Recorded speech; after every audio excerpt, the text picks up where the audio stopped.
y hacía que a todos, pequeños y grandes, ricos y pobres, libres y esclavos, se les pusiese una marca en la mano derecha o en la frente, y que ninguno pudiese comprar ni vender, sino el que tuviese la marca. Si alguno adora a la bestia y a su imagen, y recibe la marca en su frente o en su mano, él también beberá del vino de la ira de Dios, que ha sido vaciado puro en el cáliz de su ira, y será atormentado con fuego y azufre delante de los santos ángeles y del Cordero, y el humo de su tormento sube por los siglos de los siglos, y no tienen reposo de día ni de noche los que adoran a la bestia y a su imagen, ni nadie que reciba la marca de su nombre. Por cuanto has guardado la palabra de mi paciencia, yo también te guardaré de la hora de la prueba que ha de venir sobre el mundo entero, para probar a los que moran en la tierra. La marca de la bestia, el gran momento de la decisión para todo ser humano sobre la faz de la tierra. Elegir a la bestia o elegir a Dios. ¿Cuándo ocurrirá? ¿Qué tan lejos en el horizonte se encontrará? ¿O qué tan cerca?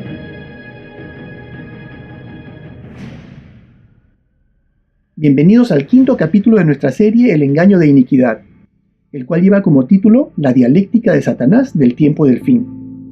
Y bueno, solamente me queda decir que finalmente hemos llegado.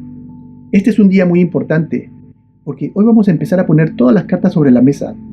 Vamos a empezar a reunir todos los elementos de juicio para concluir que sin lugar a dudas estamos ya empezando a experimentar los acontecimientos finales de la era del hombre, que concluirán con la gran batalla en el Valle de la Decisión, la batalla del Armagedón, y la tan esperada segunda venida de nuestro Señor y Salvador Jesucristo. Y aunque parezca casi imposible tratar de comprender este confuso tiempo presente, al analizar una por una las diferentes arenas con la ayuda del Espíritu Santo de Dios, la niebla se irá disipando, y podremos entender con gran claridad lo que estamos viviendo y hacia dónde vamos.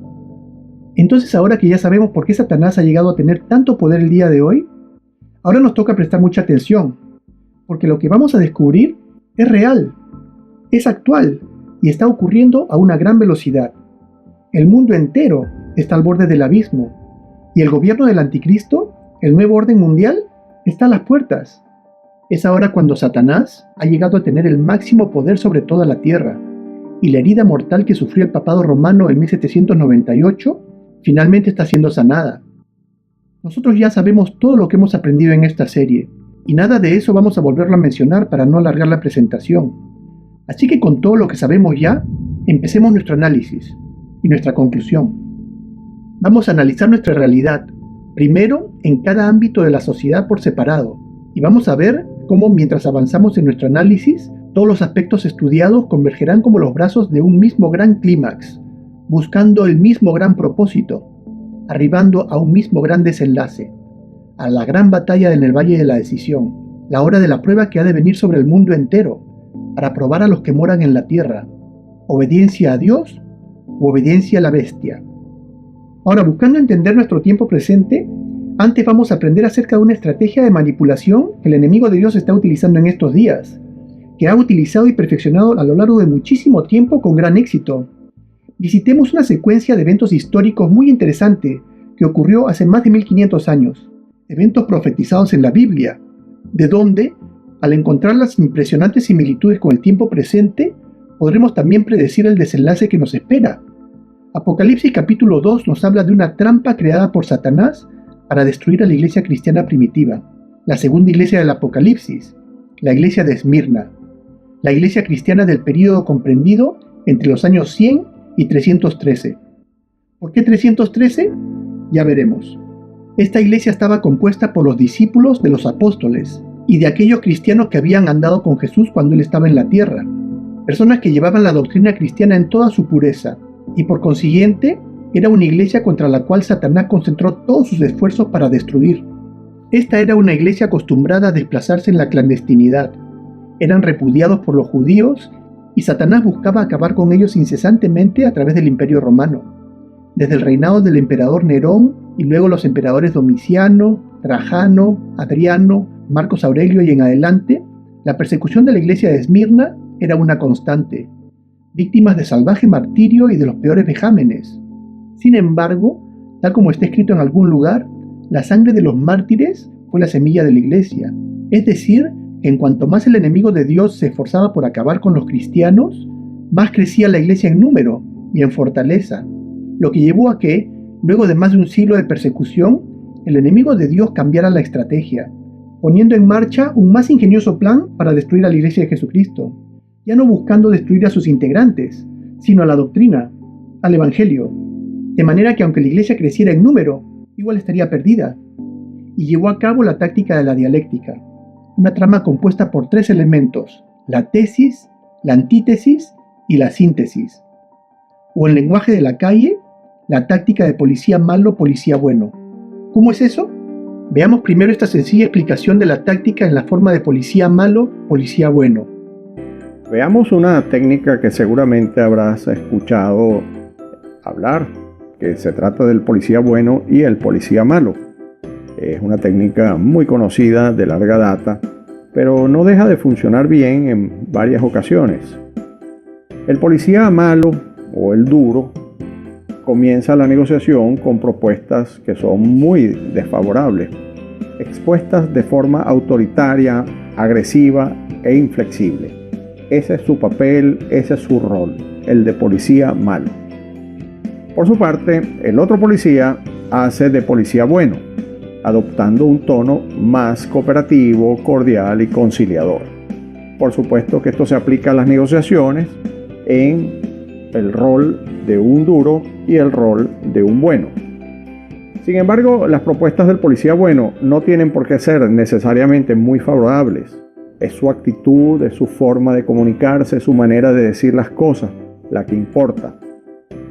Por supuesto, siempre la contraparte va a preferir tratar con el bueno en lugar del malo, en lugar del duro.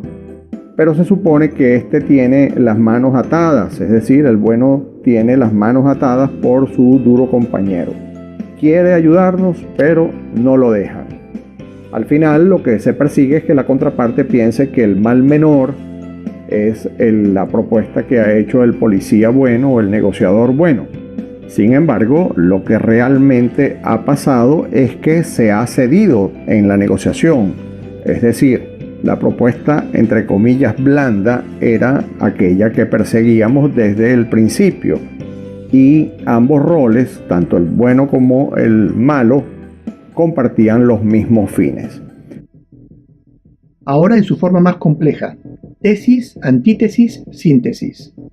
Mediante esta táctica, el diablo, buscando la destrucción de la doctrina cristiana, a la cual podemos llamar la tesis, hace surgir una ideología completamente inaceptable, una ideología opuesta o una antítesis, un archienemigo en contra de la tesis, en contra de la doctrina cristiana, y así crea 2 polos claramente opuestos. Una vez creada la antítesis, el diablo progresivamente la fortalece mientras hace todo esfuerzo por darle una exagerada naturaleza destructiva y maligna. La hace crecer y crecer a lo largo del tiempo, hasta convertirla en una amenaza gigante, sofocante y aterrorizante. El terrible dolor y angustia causados por este gran mal llega a tal punto que en su etapa más grave causa que las personas afectadas, los cristianos, terminen buscando soluciones desesperadas para acabar con tal amenaza a cualquier costo, llevándolos a aceptar una solución que, aunque no es la ideal, para muchos puede ser aceptable. Un nuevo normal que, aunque contiene muchos rasgos de la tesis o del cristianismo original, también contiene rasgos de la antítesis, y de ser así, constituye también una contaminación de la doctrina cristiana, cumpliendo el propósito que Satanás buscó desde el principio. Y este plan lo llevó a cabo en 3 pasos. El primer paso fue la aparición del gran problema para los cristianos de la iglesia de Esmirna, el paganismo romano, el cual no era un paganismo inofensivo, sino un paganismo impositivo y amenazante que buscaba vehementemente el exterminio del cristianismo. Ahora, la cultura romana era muy pagana, adoraban a una miriada de dioses y diosas, y había una gran libertad religiosa para hacerlo. No existía persecución por motivos de credo hacia ninguna de las tantas religiones que se practicaban. Sin embargo, Satanás creó un paganismo intolerante con los adoradores de Cristo, los cuales despertaban la fascinación de las autoridades romanas por su fe inquebrantable y su firme compromiso con su doctrina. Los cristianos eran duramente castigados y hasta ejecutados al negarse a adorar dioses romanos, por no quebrantar el segundo mandamiento de la ley de Dios. Según podemos leer en este fragmento de una carta del año 112 de nuestra era, que el gobernador de Bitinia, Plinio el Joven, escribió al emperador Trajano en referencia al trato hacia los cristianos. Entonces tenemos a la tesis y a la antítesis. ¿Cuáles son? La tesis, lo que Satanás buscaba destruir, la doctrina cristiana, y su antítesis, el paganismo impositivo y amenazante, que buscaba vehementemente la destrucción del cristianismo, y que a lo largo de 200 años creció y creció como una amenaza cada vez mayor, hasta que llegó a su máxima expresión en las manos de un emperador romano.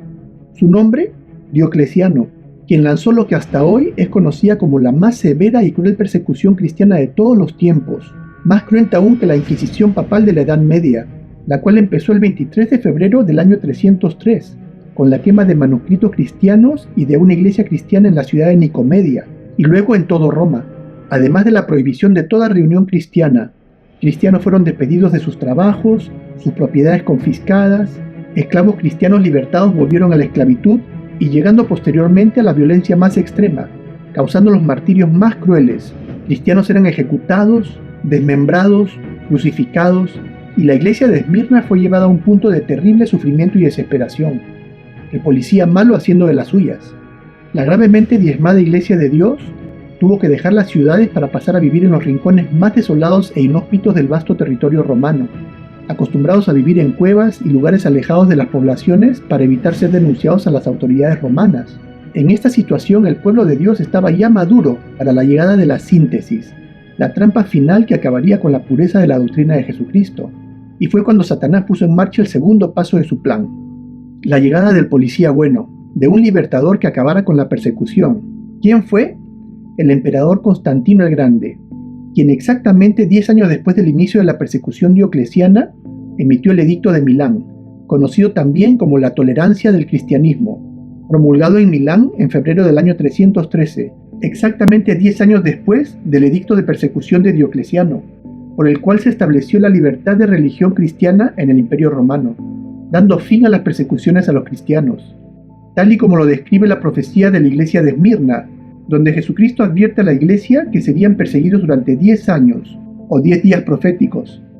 Aunque la abolición de la persecución por parte del emperador Constantino el Grande, después de más de 2 siglos de penosa supervivencia, fue mucho más que tan solo un edicto de libertad de religión. Constantino hizo un gran esfuerzo por enamorar a la iglesia de Dios. Apenas se publicó la libertad al cristianismo, el mismo Constantino en persona fue quien rescató a los cristianos escondidos de los más remotos lugares. Muchas veces él mismo los recogía en su carruaje real, les besaba las cuencas de los ojos que le habían sido desollados durante las torturas, y hasta les daba los cargos más exaltados de obispado y otros de autoridad sobre todas las ciudades del imperio.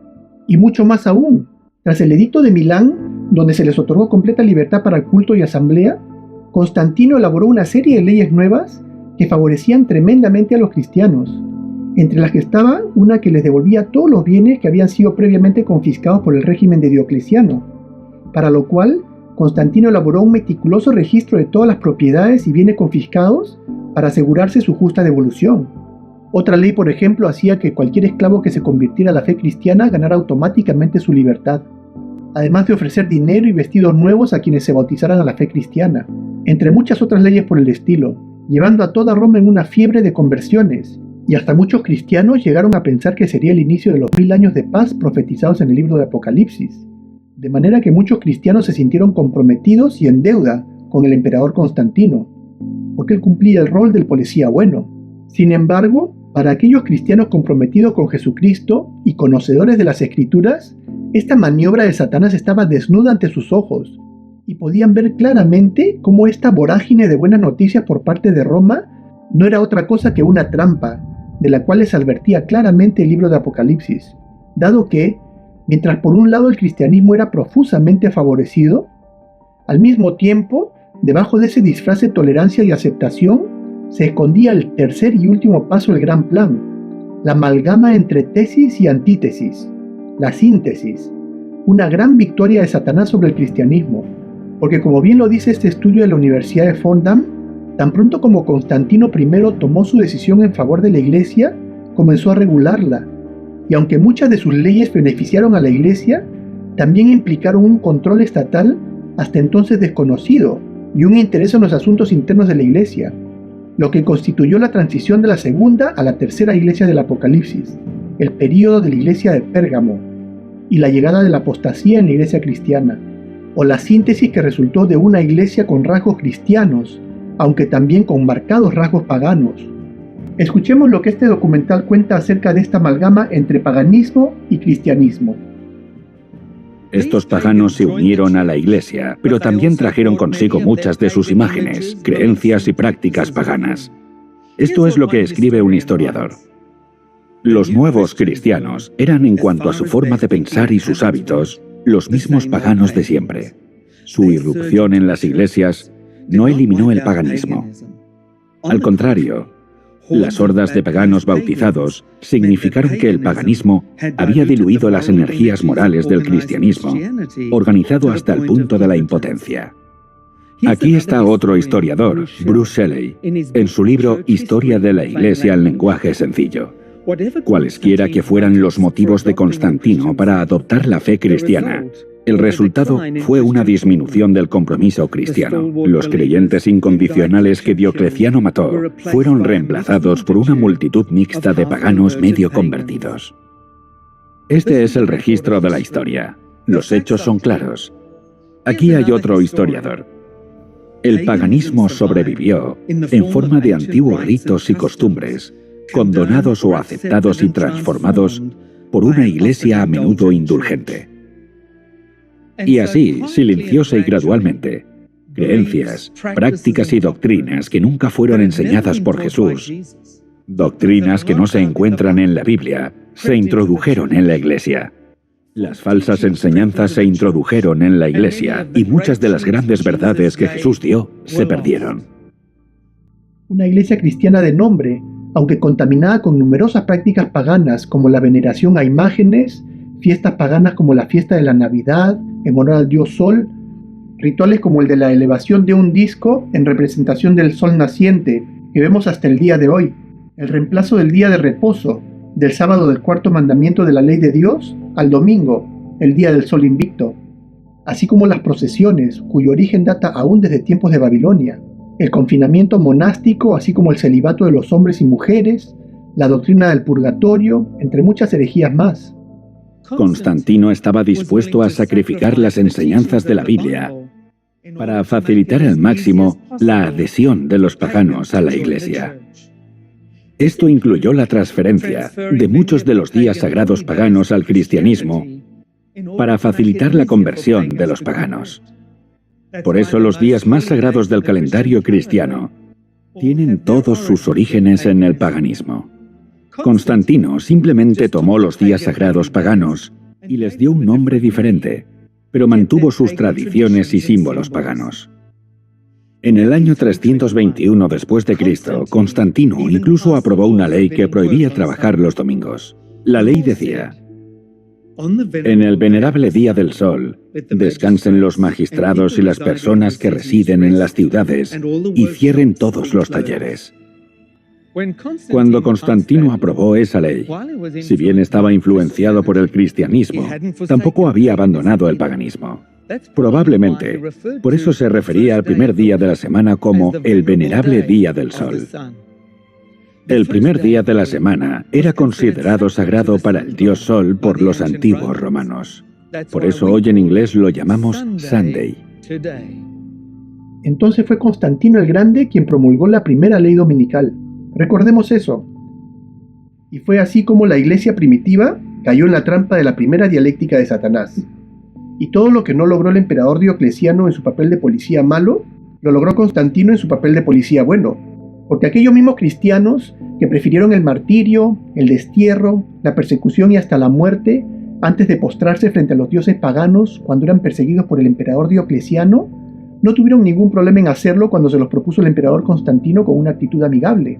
Y una vez conseguida la victoria sobre la doctrina cristiana, y tras 2 siglos de control romano sobre el cristianismo, es que vemos surgir a la Iglesia Católica, en el año 538, y el regreso de la persecución sobre el pueblo de Dios, dando fin al período de la tercera iglesia del Apocalipsis y empezando el período de la cuarta iglesia, de la iglesia de Tiatira. Coincidentemente, ese mismo año 538, en el tercer concilio de Orleans, la naciente Iglesia Católica declaró el domingo el Día del Señor. Y toda esta situación está claramente descrita en la Biblia. Las prisiones y padecimientos que sufriría la iglesia de Esmirna, además de los últimos 10 años o días proféticos de la persecución diocleciana, así como el peligroso cambio en las reglas de juego que vendría con la llegada de Constantino y el nacimiento de la iglesia de Pérgamo, y hasta el posterior regreso de la persecución, describiendo los tres elementos de esta estrategia de dialéctica de Satanás: la tesis, el cristianismo; la antítesis, el paganismo perseguidor; y la síntesis, que arribó con Constantino. Y concluimos que esta síntesis, lejos de haber significado el triunfo del cristianismo, fue más bien la destrucción de la doctrina cristiana y el nacimiento del falso cristianismo pagano. ¿Pero por qué estamos hablando de eventos históricos tan antiguos? ¿Qué tendrá eso que ver con el presente? Todo, porque lo que estamos viviendo en el presente no es más que la repetición del pasado, y la mismísima estrategia, aunque mucho más refinada, se ha estado desarrollando en varios aspectos de la sociedad en estos tiempos. Empecemos con la arena política. Voy a empezar con una perspectiva de nuestra historia moderna, con la aparición en el mundo de un gran mal, cuyo nacimiento y crecimiento encaja muy bien con el perfil de una antítesis. ¿De qué mal estamos hablando? Veamos. Primero recordemos un evento histórico muy importante, la herida mortal que sufrió el papado, descrita en Apocalipsis capítulo 13. ¿Recuerdan? ¿Quién la causó? Fue causada por Napoleón en el año 1798, aunque no solamente, sino que también fue el nacimiento de la democracia moderna, lo que impidió al papado regresar a su liderazgo tiránico, y la razón por la cual la herida mortal aún no ha sanado. Entonces, si tuviéramos que ponerle nombre al gran enemigo del papado en estos días, ¿podríamos decir que es quién? La democracia moderna, por supuesto. El sistema de gobierno creado por la primera nación cristiana del mundo, los Estados Unidos de América, y que se difundió por toda América y Europa. La democracia moderna y su capitalismo, por supuesto. ¿Y qué tenemos hoy en el mundo? Políticamente hablando, en todo el mundo tenemos dos sistemas de gobierno que se oponen el uno al otro. Ellos son el capitalismo, el sistema económico propuesto por el protestantismo cristiano, se presenta como el progreso económico y el Estado de Derecho, un sistema de gobierno basado en leyes de libertad y justicia, también llamado la derecha. Lo podremos identificar como tesis o antítesis. Tesis, por supuesto. El otro, el comunismo, se presenta como un sistema de gobierno caracterizado por la injusticia y el abuso, llamado también la izquierda. Pero analicemos bien esta situación, porque las palabras derecha e izquierda tienen una clara connotación bíblica, donde la derecha es sinónimo de justicia y está relacionada con Dios, mientras que la izquierda simboliza lo contrario y es relacionada con lo opuesto a Dios. Y por supuesto, las naciones que han adoptado el comunismo son sistemas de gobierno opuestas a la religión. Pero ¿de dónde viene el capitalismo y el comunismo? Bueno, el capitalismo es la consecuencia inevitable de la democracia. Es simplemente el derecho al progreso, a la propiedad y a la acumulación de riqueza, lo cual, según aprendemos de la misma Biblia, es un derecho que, ejercido dentro del marco de una vida cristiana, en nada ofende a nuestro Señor, porque Dios, muy por encima de respetar el derecho a enriquecerse, sus bendiciones también son derramadas sobre nosotros en la forma de bienes materiales, como fue el caso de Job, Abraham, Isaac y Jacob, el rey David, Salomón, por tan solo nombrar unos pocos.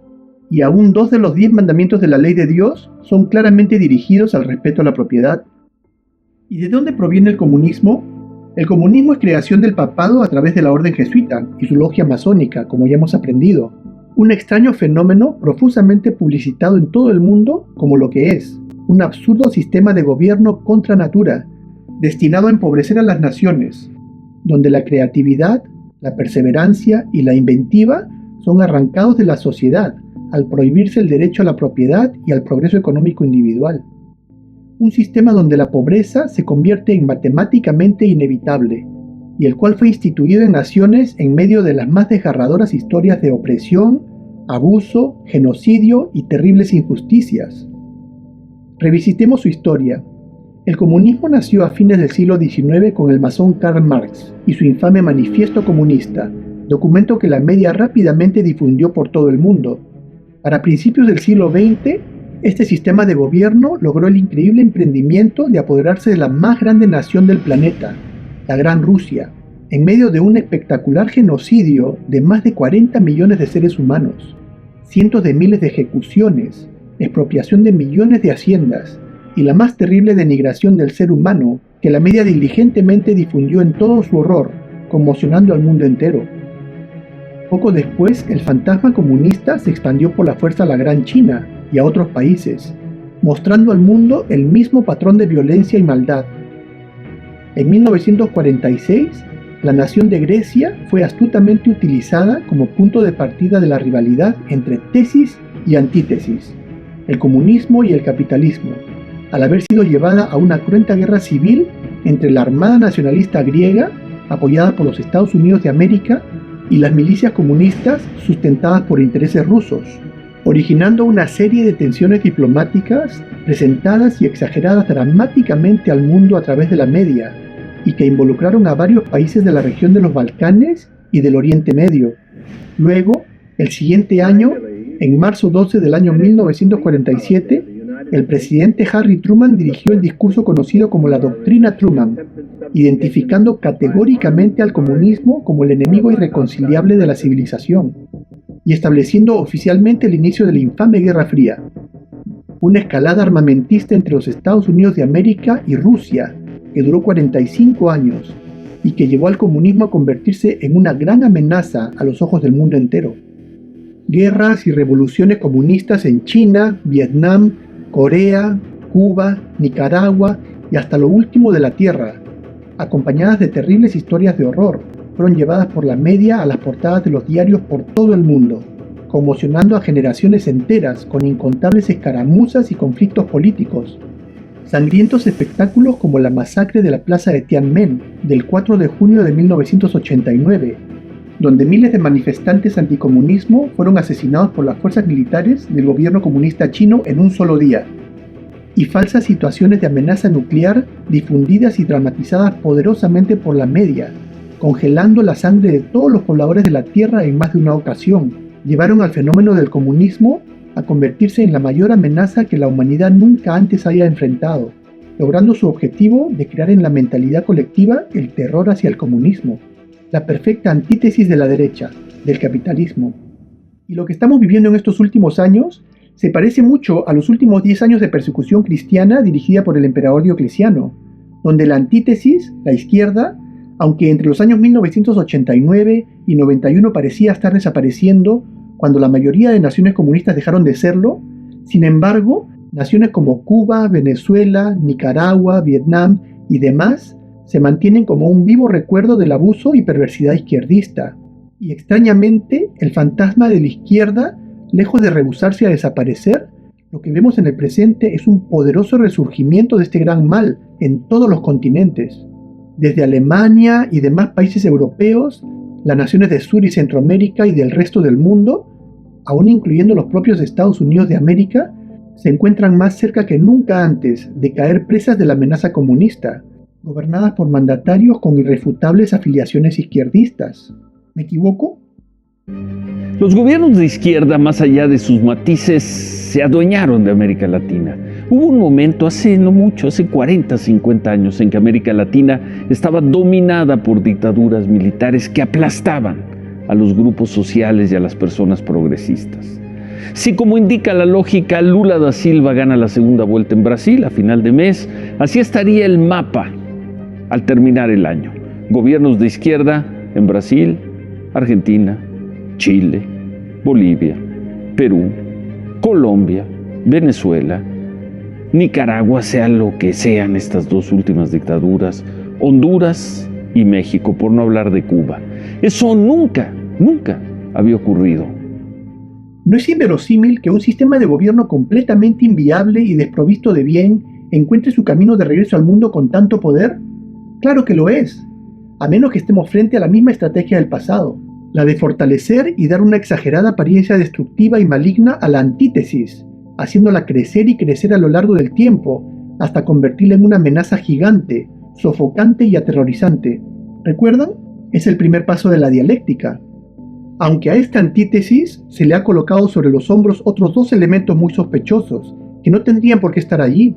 El primero, que ya la izquierda de hoy no solamente se presenta como lo que históricamente fue desde su creación, el gran enemigo del capitalismo y del progreso, sino que además este izquierdismo de hoy también es presentado como el gran enemigo de la moral y los principios cristianos, dado que los gobiernos de izquierda como el de Joe Biden y su Partido Demócrata en los Estados Unidos de América, Luis Ignacio Lula da Silva en Brasil, Emmanuel Macron en Francia, Pedro Sánchez de España y demás mandatarios izquierdistas de estos días se presentan como los abanderados defensores del aborto, del movimiento LGBTQ, de las ideologías de género, la legalización de las drogas y de toda inmoralidad que afecta gravemente a la sociedad global, y es motivo de gran consternación para millones y millones de personas conservadoras, para el mundo religioso y para el pueblo de Dios.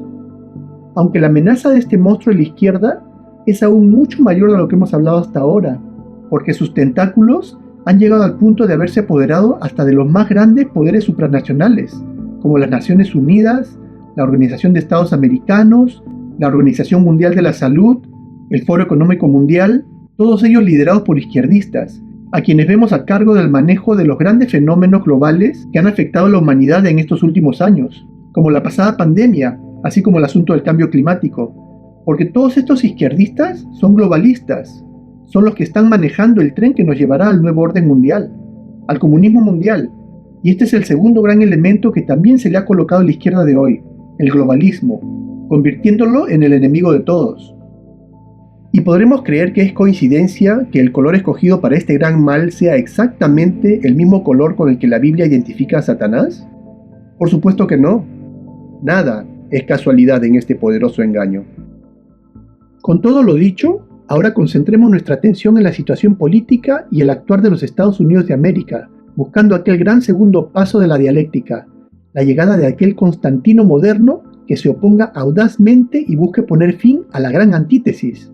Porque como sabemos, según dice la profecía en Apocalipsis 13, los Estados Unidos de América es la nación encargada de liderar al mundo hacia esta situación, aunque también vamos a analizar lo que está ocurriendo con las demás naciones. Entonces tenemos a los dos grandes opuestos, dos titanes listos para la batalla final, para la síntesis. Por un lado, la antítesis, la izquierda, el comunismo, tanto enemigo del progreso y de la libertad, así como de toda moral cristiana, defensor del aborto, de la ideología de género, del movimiento LGBTQ, de la legalización de las drogas, del nuevo orden mundial y de toda abominación. Y en los Estados Unidos, la izquierda es representada por el Partido Demócrata. Y por el otro lado, la derecha, el capitalismo, progreso, libertad, respeto a la propiedad y el Estado de Derecho. En los Estados Unidos, el Partido Republicano, presentado como el Partido Conservador, defensor de los valores cristianos y la Iglesia cristiana. ¿Será? Sigamos.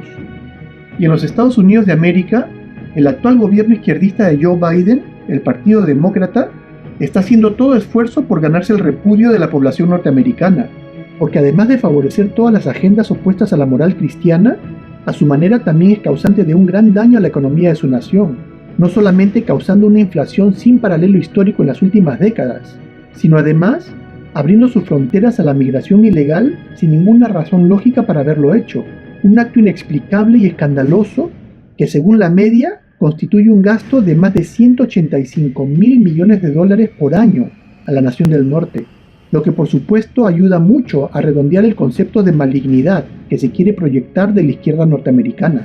Y esta situación es precisamente el catalizador para lo que ahora podemos esperar que ocurra. Es ahora cuando los estragos causados por la izquierda en todo el mundo han llegado al punto en que se despierta la reacción de la derecha.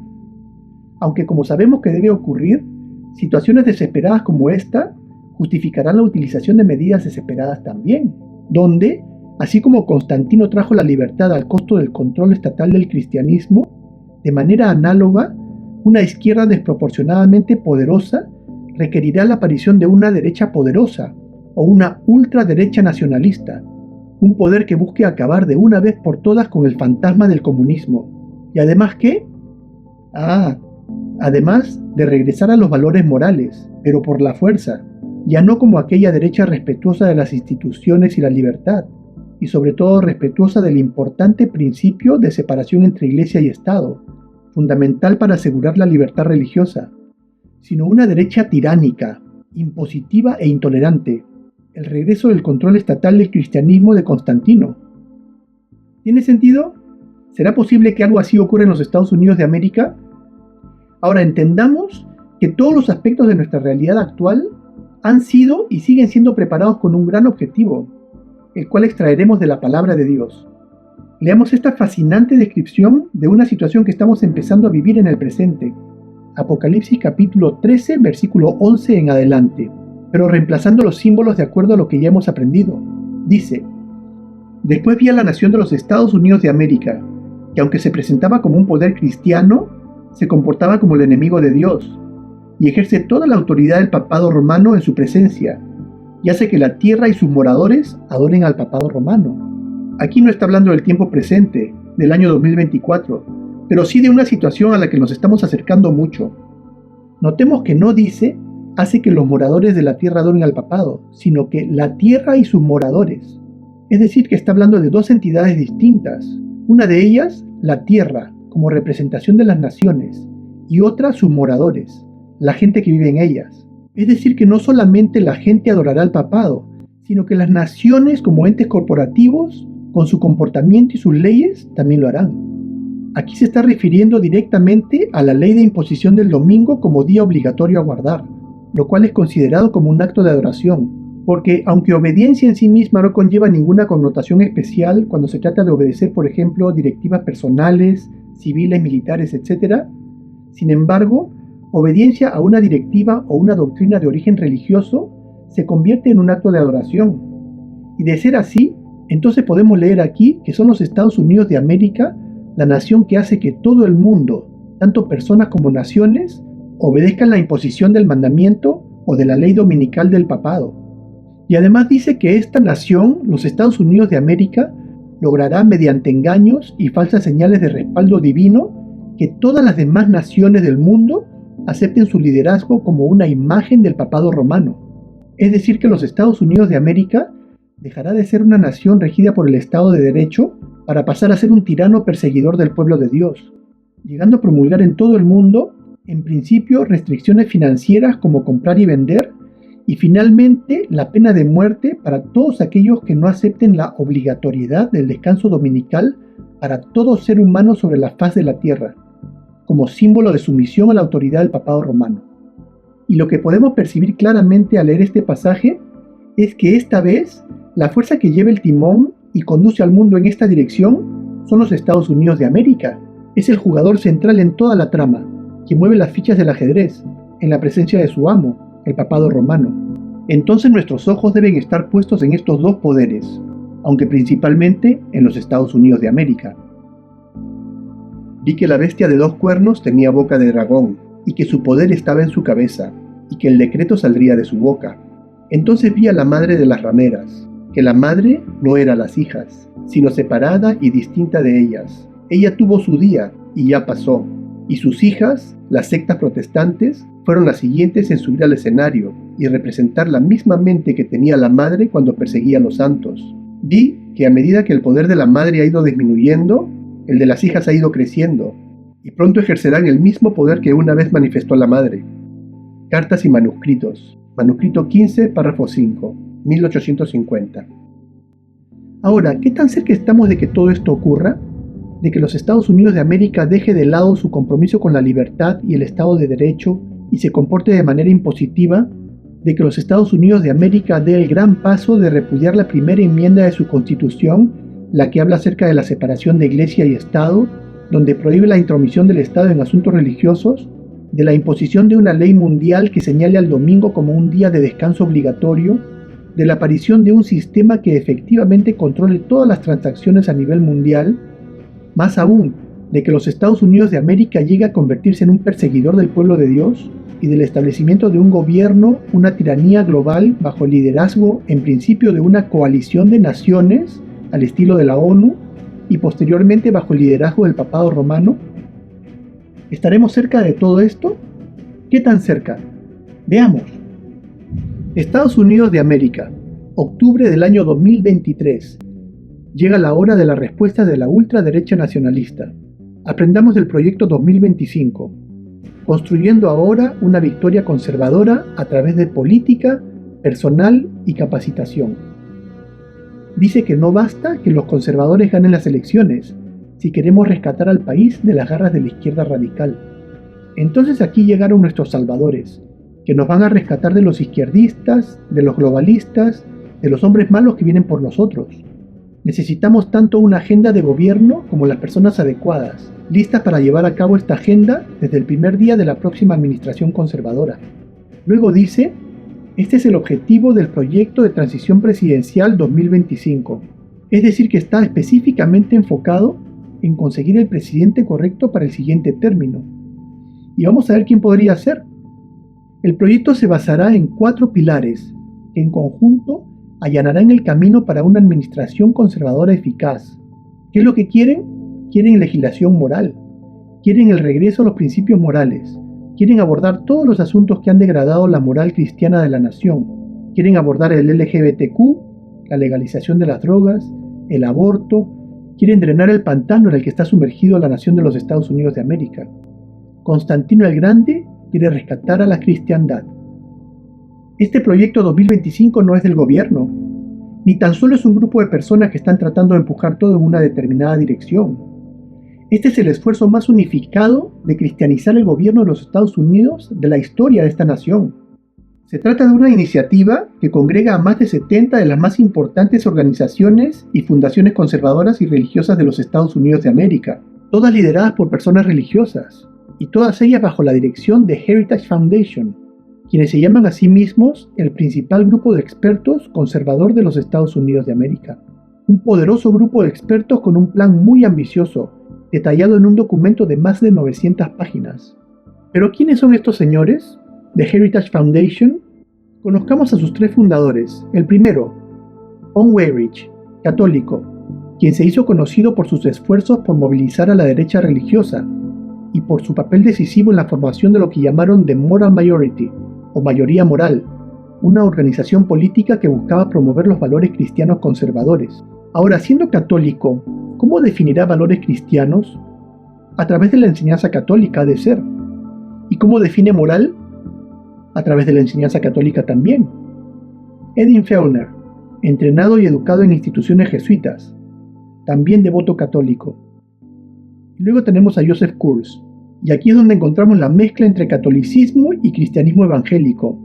Él era un cristiano evangélico y creía en la importancia de valores tradicionales, y estuvo muy dedicado a promover políticas dirigidas a fortalecer a la familia y a la comunidad. Vamos a tener que acostumbrarnos a escuchar la palabra tradición y tradicional ser utilizada una y otra vez, en vez de la palabra o la frase doctrina cristiana o doctrina bíblica. Valores tradicionales como el gran agente unificador entre todas las escuelas religiosas conservadoras. Valores tradicionales, familia, bien común, pero no doctrina, y mucho menos Biblia. Y el presidente actual del Heritage Foundation es el señor Kevin Roberts, católico. Entonces, ¿qué moral podemos esperar que este gran proyecto 2025 vaya a impulsar? Escuchémoslo de su propia boca. Can you tell us what Legatus has meant for you and Michelle? Not only great networking, but a reinforcement of our Catholic values, and from that reinforcement, courage. And I think moral católica, lógicamente. Entonces podemos ver el regreso del protestantismo hacia el lugar de donde una vez se apartó, hacia la Iglesia Católica. Según Kevin Roberts, la era dorada del conservacionismo estadounidense está por emerger. Ahora, así como el papado romano es representado con diferentes simbologías en los distintos pasajes proféticos donde aparece, como cuerno pequeño en Daniel capítulo 7, la bestia que sube del mar en Apocalipsis capítulo 13, o Babilonia, la madre de rameras en Apocalipsis 17, siendo que cada figura simbólica constituye una herramienta esencial para la comprensión de cada profecía, de la misma manera, los Estados Unidos de América, además de llevar el nombre de la bestia que sube de la tierra en Apocalipsis 13, también lleva el nombre de falso profeta en Apocalipsis 16 y 19. Lo que podemos constatar, dado que ya sea como la bestia que sube de la tierra o como falso profeta, este poder forma parte de la misma trilogía de poderes malignos del tiempo del fin, además de tener ambos la misma característica de haber llevado al mundo a recibir la marca de la bestia, valiéndose de falsas señales de aprobación divina, y la simbología de falso profeta describe de manera brillante el papel que los Estados Unidos de América va a representar, el de una nación que, al igual que se le conoce por tener cuernos de cordero en Apocalipsis 13, se presenta como un profeta de Dios, como una nación abocada a regresar a sus raíces protestantes, al cristianismo de sus antepasados, aunque lo que realmente hará será acercarse al dragón, de regreso a Roma, porque es un falso profeta. Ahora, nosotros en realidad no sabemos si este gran empuje de la ultraderecha conservadora que se está preparando para ser implementado luego de las elecciones presidenciales de los Estados Unidos será aquel gran y final evento que logrará levantar al falso profeta a cumplir su función profética final, o si esta batalla entre la derecha e izquierda aún se va a intensificar por otros 4 años más, hasta las elecciones presidenciales del año 2028. Pero la magnitud de la reacción que estamos viendo prepararse es muy grande, y bien podría ser aquello que finalmente coloque a los Estados Unidos en su papel apocalíptico de falso profeta.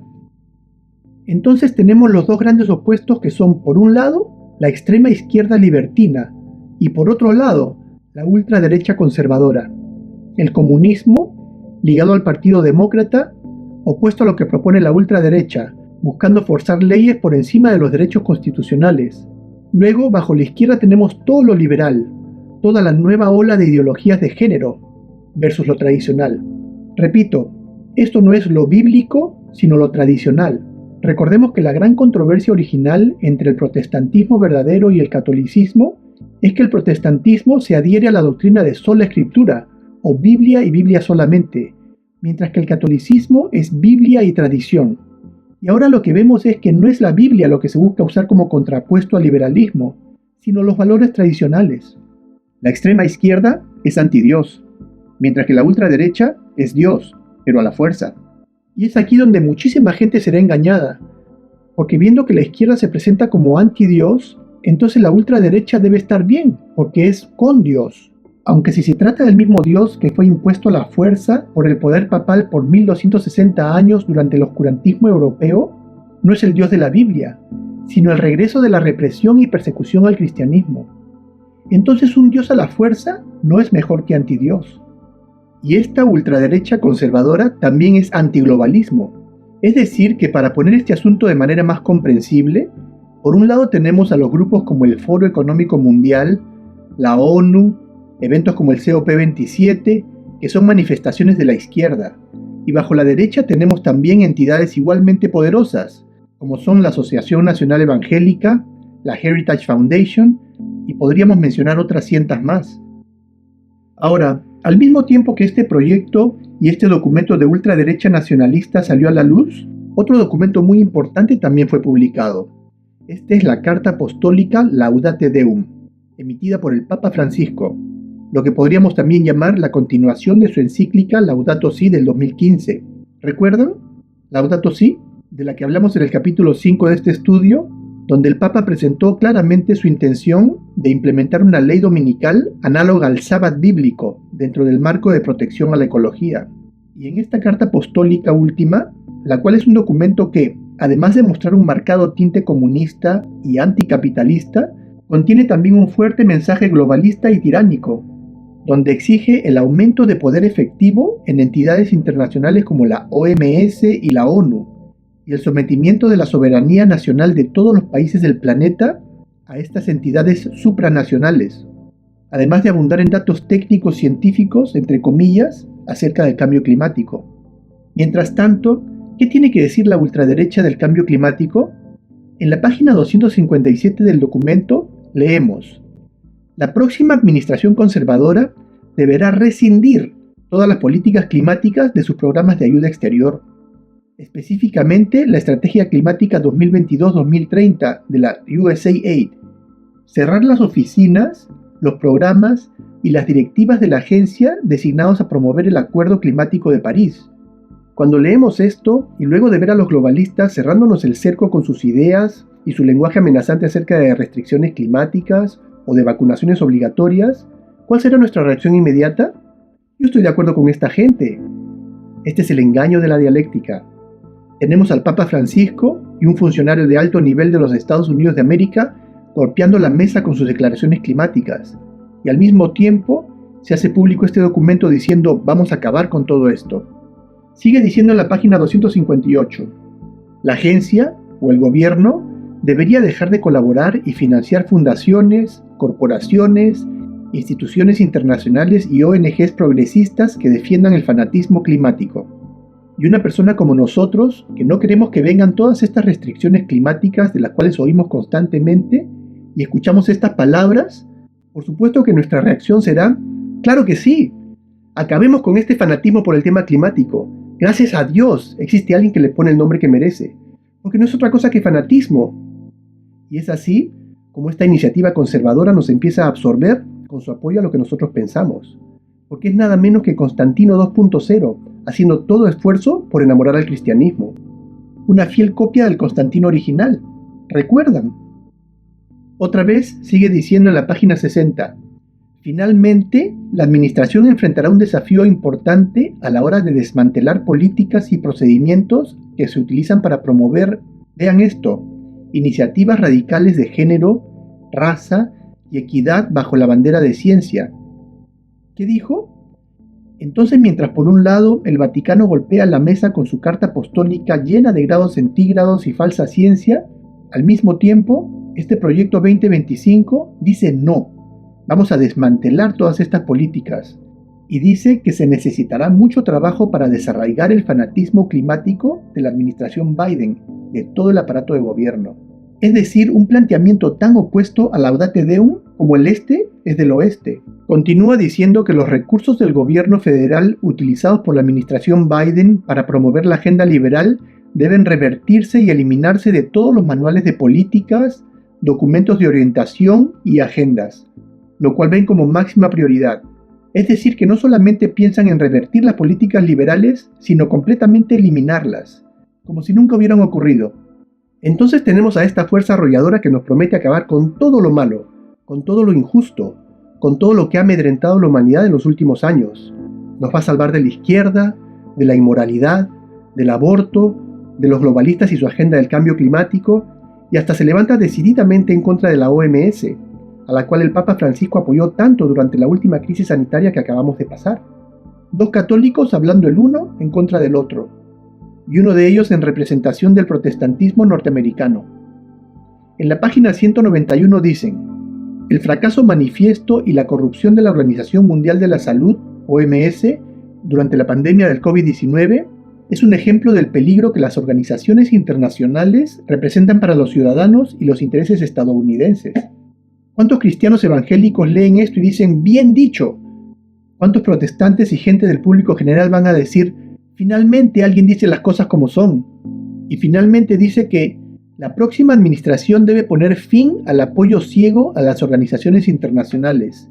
Y termina diciendo: por ejemplo, la OMS estaba y sigue estando dispuesta a apoyar la supresión a los derechos humanos básicos, en parte debido a su estrecha relación con violadores de los derechos humanos como la República Popular China. Entonces esta poderosa iniciativa está yendo en directa oposición con lo que el papado y los globalistas quieren hacer con el mundo, y se muestra como un celoso defensor de los derechos humanos.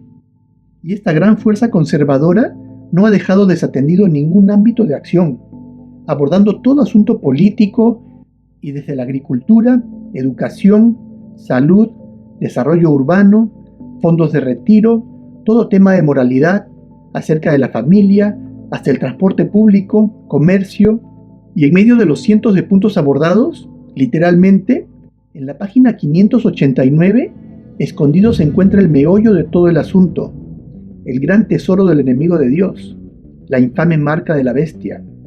Dice: Dios ordenó el Sabbat como día de descanso, y hasta hace muy poco, la tradición judeo-cristiana buscaba honrar ese mandato mediante la regulación moral y legal del trabajo en ese día.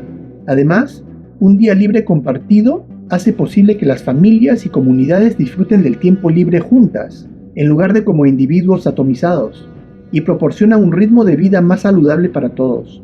Desafortunadamente, ese día de descanso comunitario se ha erosionado bajo las presiones del consumismo y el secularismo, especialmente para los trabajadores de bajos ingresos.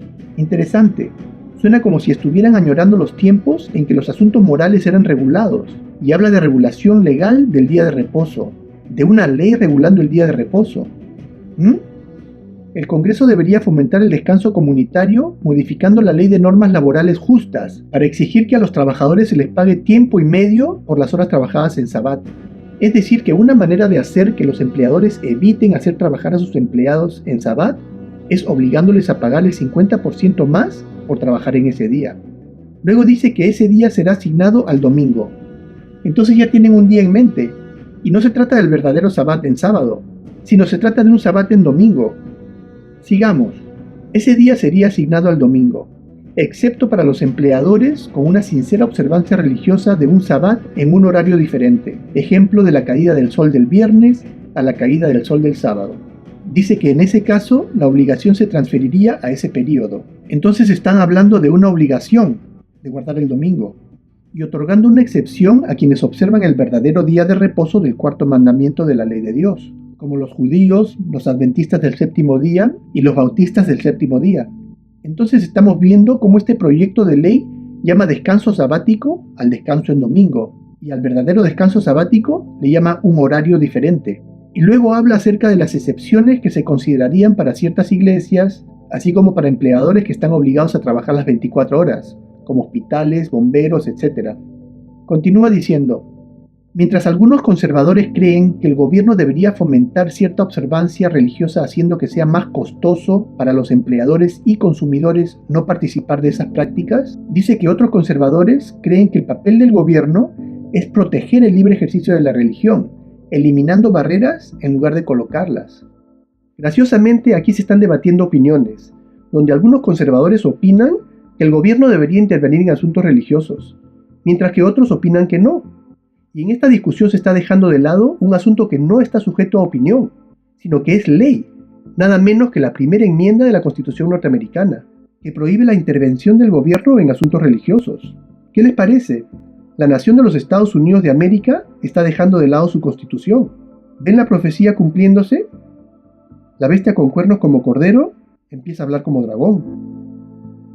Y luego razonan que, mientras que por un lado, imponer reglas de remuneración adicional a empleados que trabajan en Sabbat conduciría a costos más altos y un acceso limitado a bienes y servicios y reduciría el trabajo disponible en Sabbat, al mismo tiempo incentivaría a algunas personas, a través de esos salarios más altos, a desear trabajar en Sabbat.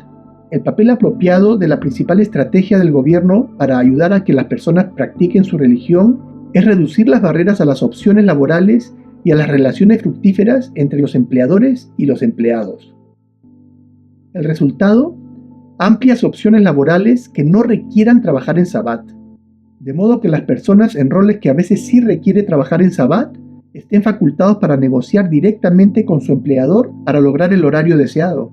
Es decir, habla de hacer todo esfuerzo para que efectivamente el trabajo en domingo llegue a ser eliminado por completo. Aunque sin importar las medidas, si prohibición o solamente recomendación, se está abriendo la puerta a la intervención del Estado en asuntos morales y con presiones económicas, de manera que una vez que el Estado haya puesto su pie en la puerta, ya no será posible cerrarla. Y las medidas que una vez fueron A, B o C pueden pasar a ser H y J, o lo que se quiera, porque la caja de Pandora ya habrá sido abierta. El gran error de permitir la intervención del Estado en asuntos que no le corresponden por ley constitucional. ¿Podemos ver el panorama profético desarrollándose? ¿Será que debemos hablar ahora o esperar un poco más? ¿Es esto parte del mensaje de los tres ángeles? Por favor, entiendan que lo que estamos leyendo no es un libro de profecía, es nada menos que el plan de gobierno del siguiente gobierno republicano de los Estados Unidos de América. Entonces tenemos a un gobierno conservador de ultraderecha, planeado para los Estados Unidos de América, buscando contrarrestar a la poderosa izquierda. Y no nos quepa la menor duda que muchas personas, así como países, aceptarán el liderazgo de esta nación en este gran emprendimiento, porque existen otros poderosos elementos de persuasión que también se han estado preparando desde hace mucho tiempo y de los cuales vamos a hablar más adelante, incluyendo el potentísimo acondicionamiento subliminal perpetrado a lo largo de las décadas, a través de la media, por supuesto, los cuales harán un excelente trabajo convenciendo a los pobladores de la Tierra a seguir la directiva de los Estados Unidos. Y es también por esta razón que se nos ha inculcado la mentalidad de inclusión y unidad, porque es una trampa para llegar a esta unanimidad, y de esta manera aislar a quienes no estén de acuerdo con esta ley dominical. porque el papado sabe perfectamente el rol de la Iglesia Adventista del Séptimo Día en el contexto del tiempo del fin, y sabe que esta ley dominical será el pretexto perfecto para acabar de una vez por todas con el pueblo de Dios. ¿Por qué? Porque, ¿qué piensan que ocurrirá con las excepciones a esta ley dominical que se otorgan a grupos como los Adventistas del Séptimo Día cuando las calamidades empiecen a ocurrir y la gente empieza a jugar el juego de apuntarse con el dedo y empiecen a decir ¿por qué no podemos estar unánimes en este asunto? Al fin y al cabo, no todos los cristianos guardamos el domingo y este grupo de testarudos diga no, porque esa es la marca de la bestia y no vamos a adorar a la bestia, sino a Dios, y se mantenga inamovible a pesar de la gran presión económica y social que será impuesta sobre ellos, sobre nosotros. ¿Piensan que la gente se harte de escucharnos? Tiempos difíciles se avecinan, para buenos y malos. Entonces estamos viendo cómo la marca de la bestia está planeada para el próximo gobierno republicano. Está claramente delineada y en blanco y negro colocada en el plan de gobierno. ¿Se llevará a cabo? ¿Se pospondrá para más adelante? Bueno, ya nos enteraremos pronto, porque este plan tiene fecha de implementación y es tan pronto como el año 2025. Ahora, todo lo que hemos visto hasta el momento nos enseña la manera como se planea implementar esta ley dentro de un paquete de medidas que los Estados Unidos, como una nación cristiana, busca adoptar. Sin embargo, la profecía dice que todo el planeta acataría esta ley. Entonces, la implementación de esta ley dominical debe además estar ligada con asuntos que no solamente involucren a las naciones cristianas, o que estén familiarizadas con el Sabbat, o el domingo en sentido religioso, sino todas las naciones de la tierra. De manera que es necesario que existan razones no religiosas que permitan que naciones como la China, por ejemplo, o la India, o los demás países del mundo suban a bordo de esta iniciativa de los Estados Unidos de América. Razones universales que afecten a todos, tanto cristianos como no cristianos, como razones climáticas, por ejemplo, o eventos paranormales de gran envergadura que impacten a la sociedad global. Y de eso vamos a hablar en el siguiente segmento. Cuando los Estados Unidos de América abjure o abandone los principios de su gobierno hasta el punto de promulgar una ley dominical, el protestantismo se unirá en este acto al papado. No será otra cosa que dar vida a la tiranía que durante mucho tiempo ha estado esperando ansiosamente su oportunidad para resurgir en un despotismo activo. Maranata, página 190. Mediante el decreto que impone la institución del papado, es decir, el descanso dominical, en violación de la ley de Dios, los Estados Unidos de América se desconectará completamente de la justicia.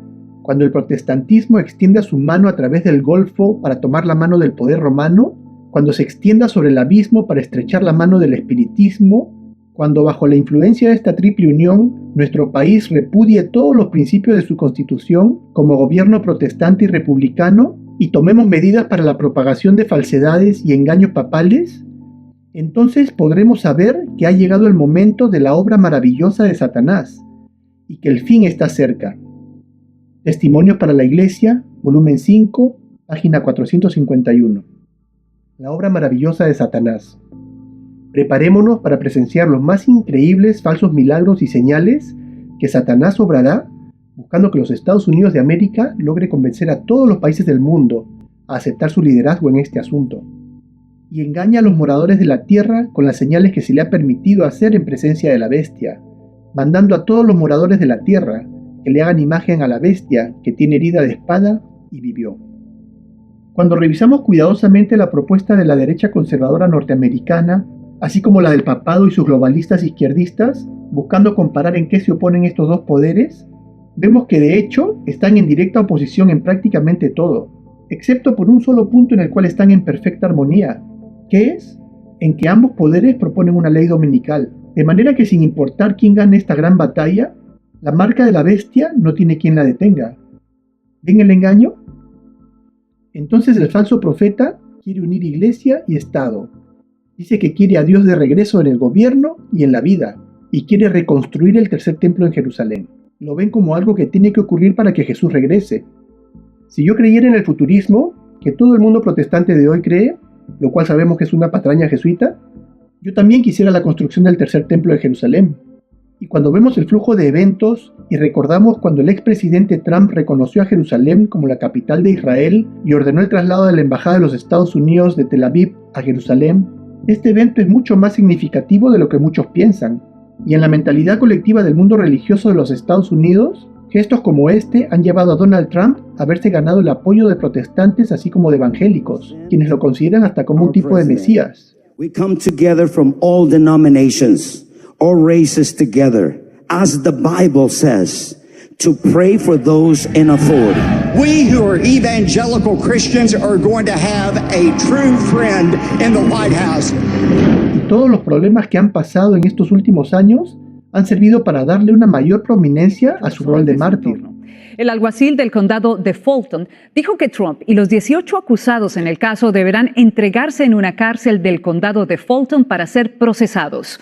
La oficina del sheriff reveló en total que Donald Trump perdió las elecciones y estaba decidido a quedarse en el poder usando todo tipo de patrañas y enfrenta 4 cargos federales. En total serían 55 años de prisión si le dan la pena máxima por cada uno de ellos. Minutos después de haberse conocido. En este artículo preguntan a quién le fue peor, ¿a Trump o a Jesucristo?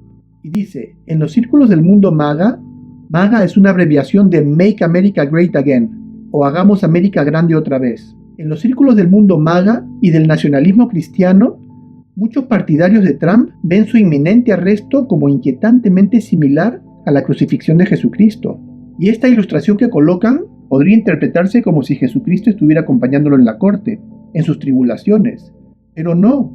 Lo que están haciendo es comparando a Trump con Jesucristo en sus persecuciones, lo cual es una noción ridícula, pero nos muestra la visión que se está proyectando de Trump, la del gran salvador del cristianismo.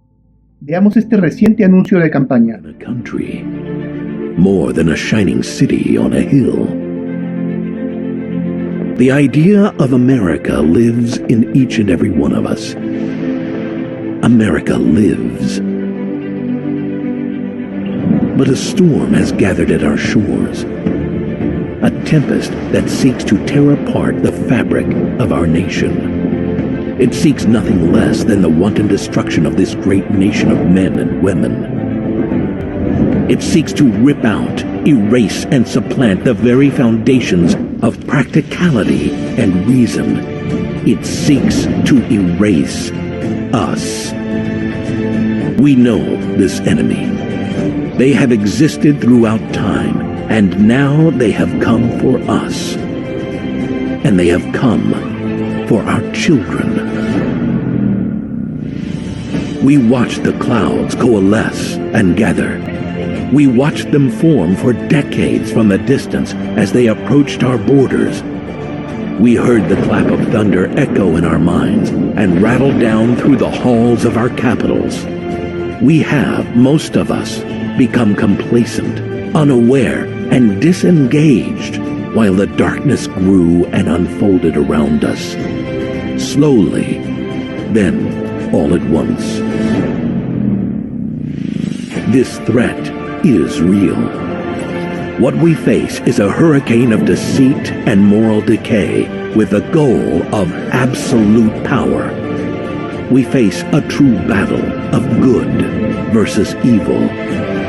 If we stand by and do nothing, evil will triumph. But that is not our fate. We are great men. We are great men with a great leader. A leader that loves this nation and what it has given back to him. A leader who seeks the same ideals as we do. Ideals of truth, liberty, and justice. He sees the greatness in us and the great potential in America and its future. He seeks to make America great again. This man will guide us, but he cannot do it alone. It takes every one of us alongside him. It takes work, it takes faith, and it takes resolve.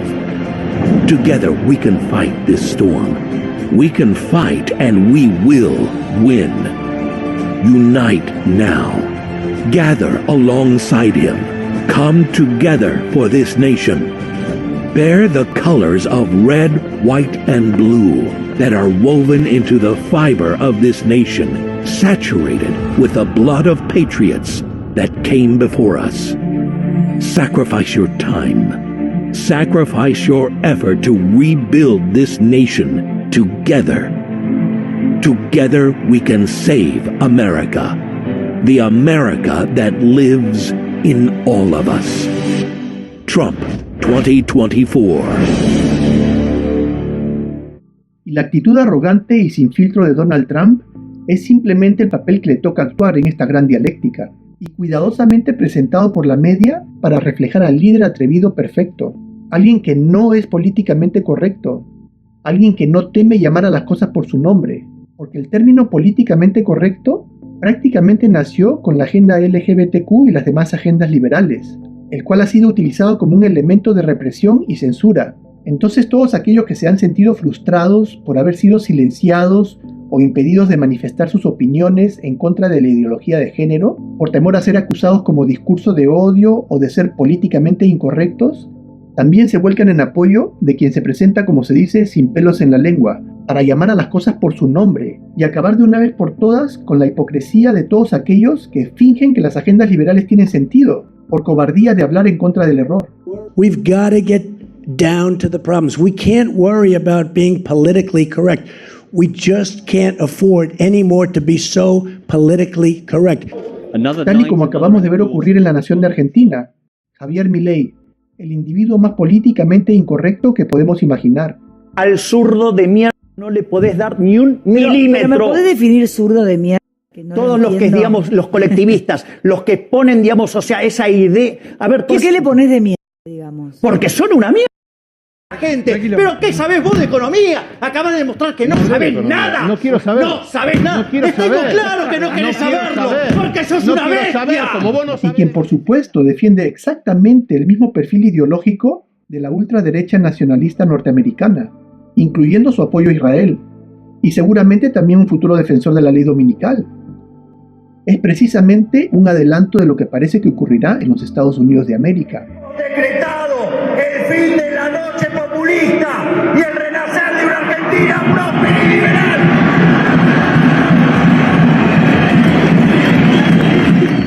La respuesta de la ultraderecha nacionalista conservadora en Argentina, la nación más afectada por la izquierda, el libertinaje sexual y la inmoralidad, que de todas las naciones hispanohablantes no solamente acogió la iniciativa del aborto y la ideología de género propuesta por los Estados Unidos de América, sino que superó el estándar norteamericano, llevando su nuevo normal al extremo de querer imponer incontables nuevos adjetivos a su vocabulario español. Palabras como elles para reemplazar ellos y ellas, o equipe, amigue, todes, bienvenide, descontando todos los gravísimos estragos económicos y el sistema de gobierno abusivo y corrupto que la izquierda ha causado al país. Aunque este despertar de ultraderecha nacionalista no será solamente americano, sino global, donde en naciones europeas como Suiza, Italia, Hungría, Polonia, Finlandia, Suecia, Serbia y demás, también se está empezando a respirar la misma respuesta sobredimensionada en contra de la izquierda. Europa está viendo cómo poco a poco los partidos de extrema derecha están adquiriendo más protagonismo e incluso ocupando puestos de gobierno, lo que ha hecho que el eje político europeo se desplace a la derecha. El último caso ha sido el de Finlandia, donde y la superación de contenciosos políticos a través de la política lo que amenaza la democracia. No, en absoluto. La verdadera amenaza en España y en Europa es el avance de la ultraderecha.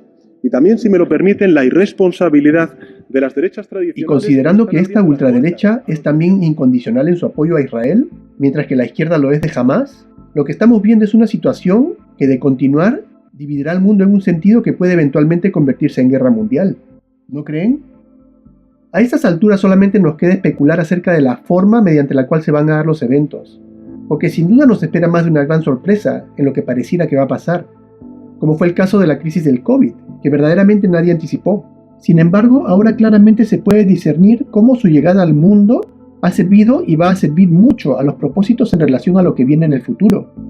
Sin embargo, aunque nos sorprendan una y otra situación inesperada como esa, y sin importar las formas que tomen los acontecimientos, sabemos claramente que de una u otra manera, los eventos importantes sin duda se llevarán a cabo tal y como lo predice la palabra de Dios.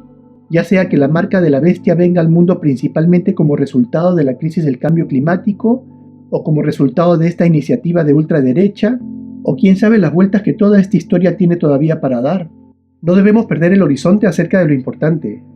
Y es que ya sea que revestida como ley climática, o como ley moral, o bajo cualquier otro pretexto, lo seguro es que esta ley dominical vendrá al mundo sin duda, y de la boca del falso profeta, del protestantismo norteamericano, tal y como lo dice la profecía, y sin importar la apariencia de beneficios que esta ley dominical presente al mundo, Dios es muy claro en su advertencia de que no debemos aceptarla, ni aceptar ninguna concesión que nos acerque a ella. Y luego de todo lo dicho, quisiera exhortar a mis hermanos y hermanas que entendamos bien que en esta guerra no estamos luchando contra seres humanos, sino contra gobernadores de las tinieblas, contra espíritus malignos en una lucha espiritual.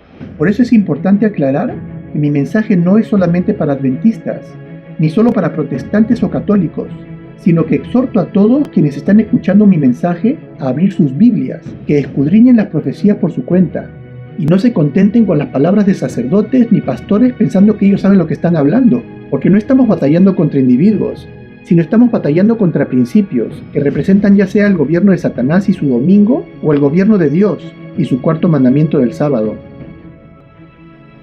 La llegada de Constantino en el siglo IV no significó el triunfo del cristianismo sobre el paganismo, sino que fue un engaño que llevó a muchos en el mundo cristiano a la perdición. De la misma manera, la arremetida de la ultraderecha conservadora que vemos que se prepara para surgir, también es un gran engaño que se llevará consigo a casi todo el mundo cristiano. Y todos los gobiernos izquierdistas están actuando exactamente de la misma manera por todo el mundo, como siguiendo un libreto, algo por demás sospechoso. Y la razón es muy clara, que nos confirma el engaño detrás de todo, y es que de esa manera el izquierdismo se convierte en el enemigo de todos, ya no solamente el enemigo político-económico, sino también social y hasta moral. ¿Quién de nosotros no ha escuchado las noticias más ridículas e indignantes imaginables provenientes de este conglomerado de maldad?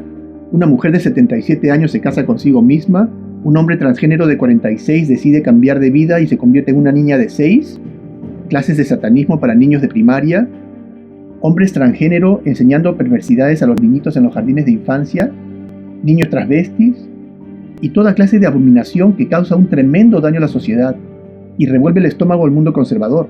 ¿Por qué pasa esto? Porque todos estos años la humanidad ha estado siendo llevada al extremo al que hemos llegado el día de hoy, preparándonos para abrir las puertas a la venida de un Salvador y su ultraderecha. Pero, ¿llegaremos a ver aquel triunfo? ¿Logrará este Constantino revertir todas estas décadas de degradación moral a la cual el ser humano ha sido llevado a través de la media, de lo cual hablamos en el capítulo anterior?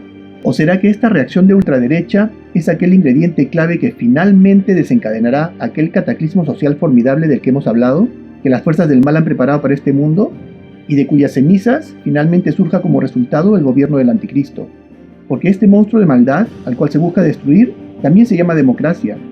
Porque todos estos seres humanos nefastos llegan al poder tras conseguir el voto del pueblo, todos utilizando exactamente la misma fórmula de engaño de promesas populistas, y quienes una vez en el poder arrasan con la clase media y alta como estrategia para perpetuar su reinado.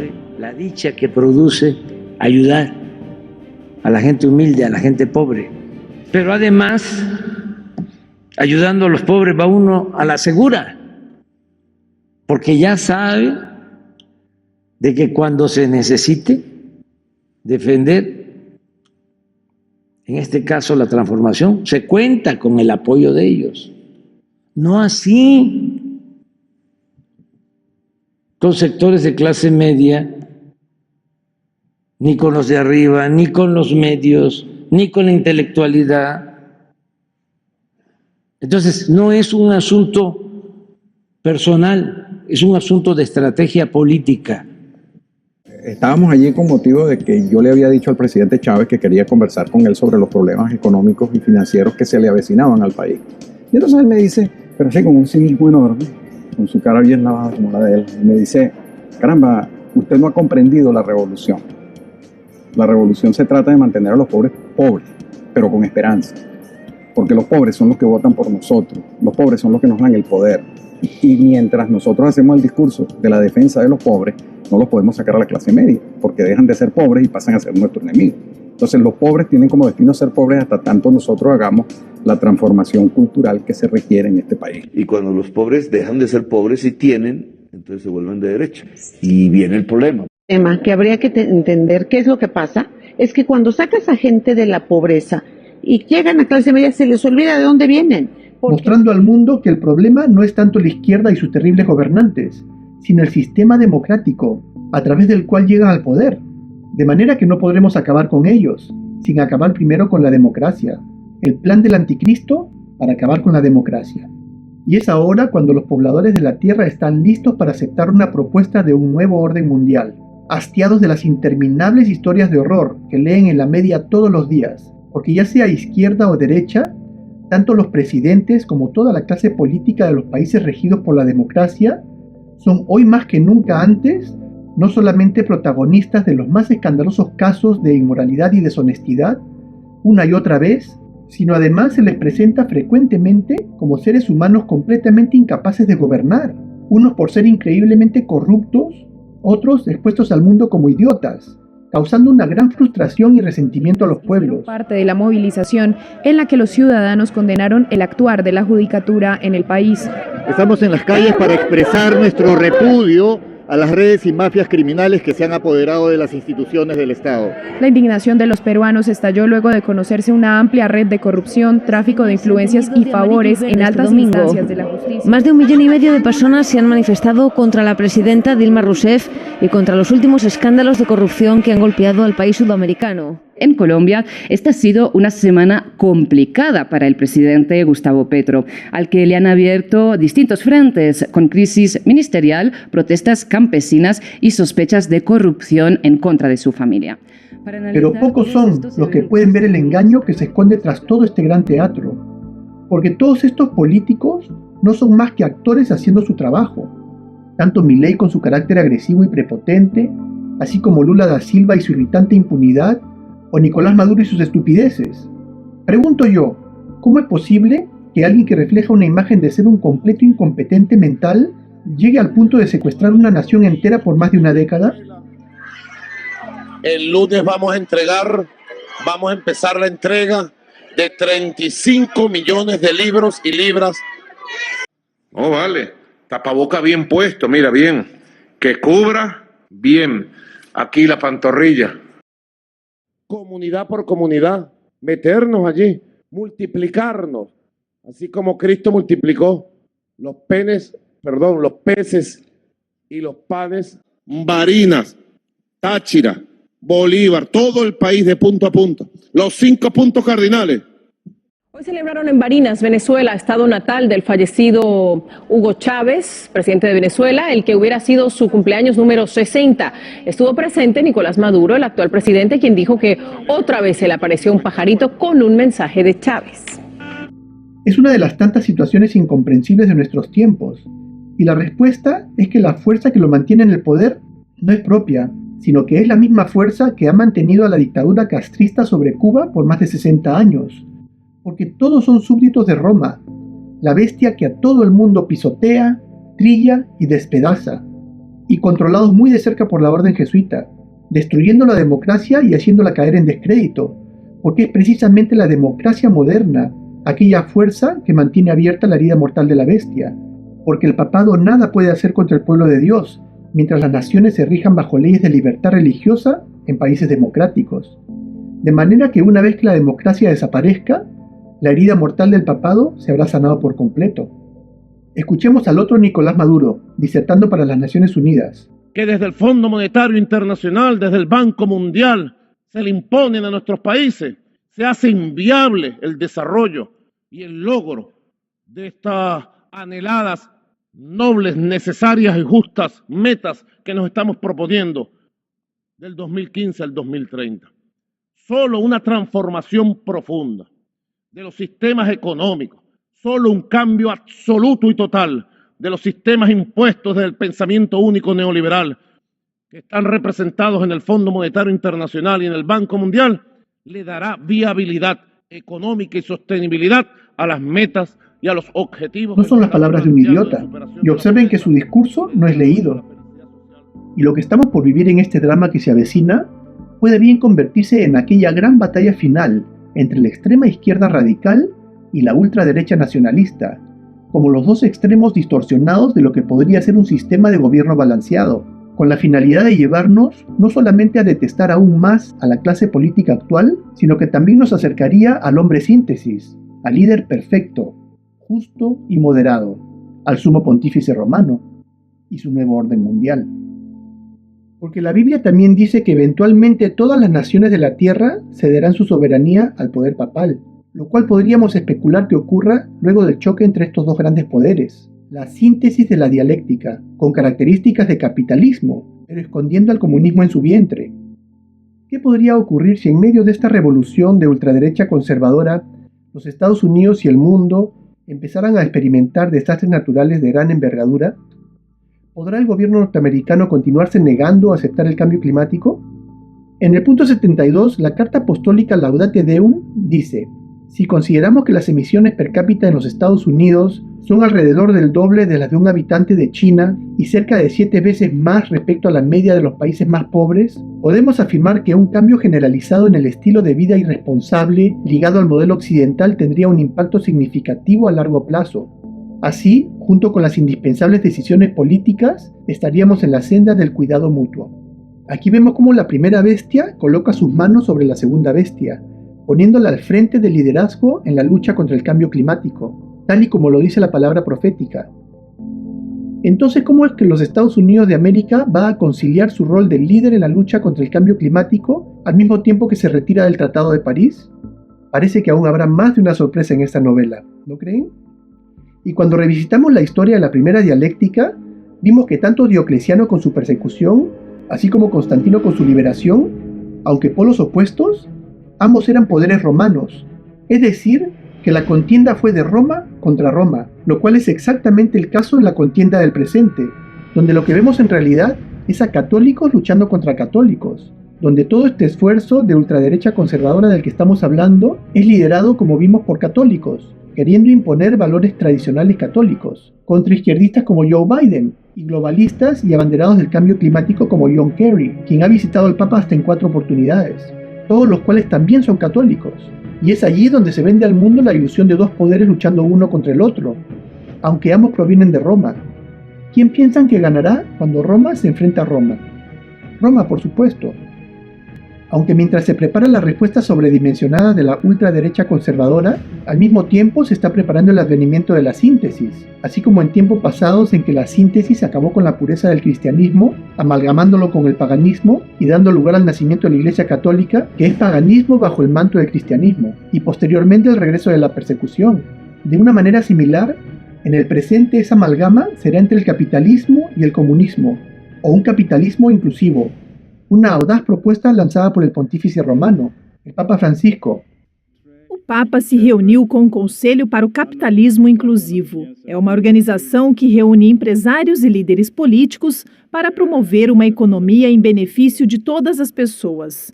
Apoyado por decenas de los hombres y mujeres más poderosos en el mundo de las finanzas, como los directores ejecutivos de Mastercard, British Petroleum, Ford Motor Company, DuPont, Laboratorios Merck, Bank of America, etc., la bestia y los grandes de la tierra, como se les llama en Apocalipsis 18, proponiendo un llamado capitalismo inclusivo, un nuevo sistema económico para un nuevo orden mundial, que aunque lleva el nombre de capitalismo, lo que propone el Papa Francisco son cosas como un sueldo mínimo universal, es decir, que todos los seres humanos del planeta reciban un sueldo mínimo.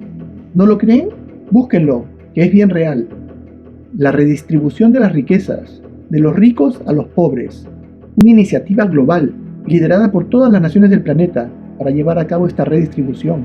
Un sistema donde el derecho a la propiedad privada es secundario a lo que se llama el destino universal de los bienes, según claramente está definido en la encíclica Fratelli Tutti, una retórica donde la frase «el bien común» es utilizada una y otra vez como razón suficiente para justificar todo abuso, utilizando el carbón y el objetivo de bajar 1.5 grados en la temperatura global como un potente agente de presión y opresión que eventualmente llevará al planeta entero a ser víctima de una tiranía donde todo esfuerzo será válido y toda ley restrictiva será justificada buscando un objetivo que podría nunca alcanzarse, porque quienes están a cargo de medir los cambios en la temperatura global son los mismos tiranos opresores. Capitalismo inclusivo, un noble nombre. ¿O comunismo global? Veamos lo que el poderoso organismo internacional de izquierda llamado el Foro Económico Mundial nos pronostica que será el mundo en el año 2030. No poseerás nada y serás feliz. sin propiedad, todo será alquilado.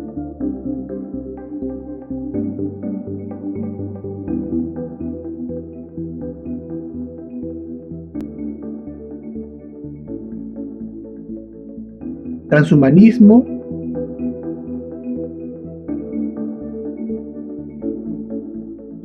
ya no se comerá carne, tal y como ocurre con los países comunistas como Cuba en el presente.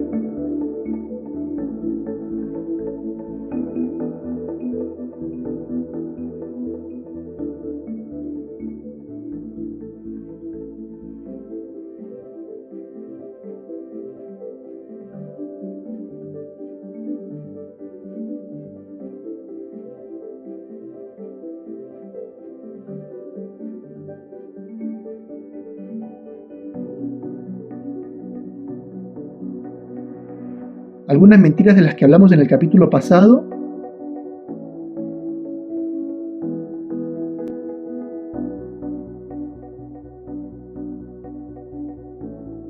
Y algo muy interesante, dice que nuestros principios democráticos deberán ser considerados, o cambiados, o eliminados,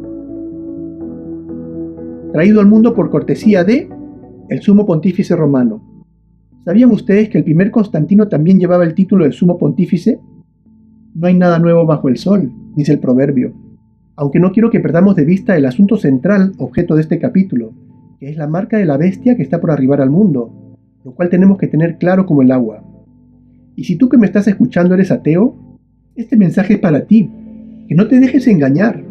Abre los ojos bien y presta atención a la evidencia, porque a estas alturas del estudio has podido ver lo difícil que es no creer en la existencia de Dios, y cómo la idea del ateísmo solamente ha podido tener acogida como resultado del arduo trabajo de jesuitas a lo largo de los años, escondidos detrás de los nombres de aquellos grandes falsos hombres de ciencia, satanistas presentados al mundo como ateos, y cuyas ideas solamente han podido tener éxito tras haber sido profusamente difundidas a través de la media.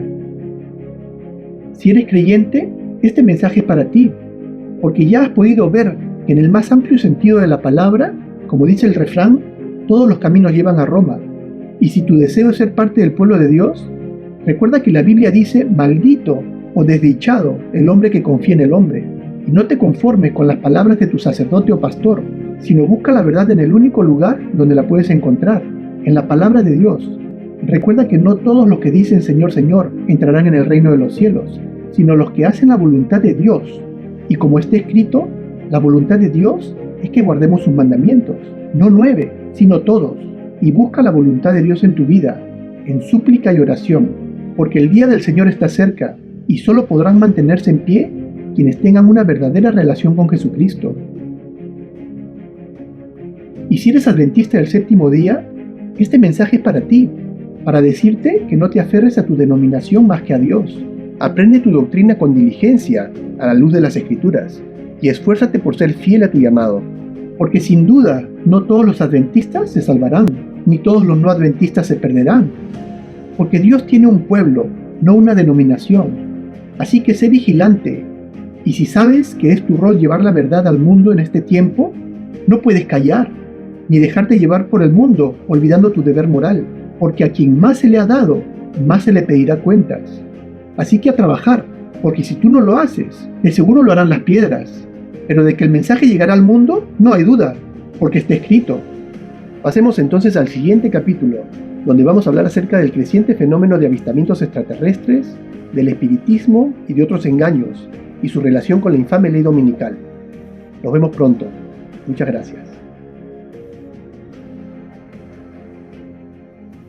Este canal está dedicado a anunciar el mensaje de los 3 ángeles de Apocalipsis capítulo 14, la verdad presente para estos tiempos. El mensaje completo está dividido en 3 series consecutivas y complementarias. La primera llamada La cadena profética de Dios, basada en un análisis del capítulo 7 del libro de Daniel y el capítulo 13 del libro de Apocalipsis, seguida por la serie El engaño de iniquidad, donde se expone el gran misterio del poderoso engaño que envuelve a la humanidad en este tiempo del fin, y concluyendo con la tercera serie, dedicada a exponer uno por uno los diferentes aspectos del gran desenlace al que como humanidad nos estamos dirigiendo, del cual este video es el primer capítulo. Haz clic en la imagen de la izquierda para ver la serie desde el principio, y en la imagen de la derecha para comprender más acerca de la misteriosa marca de la bestia que está por arribar al mundo.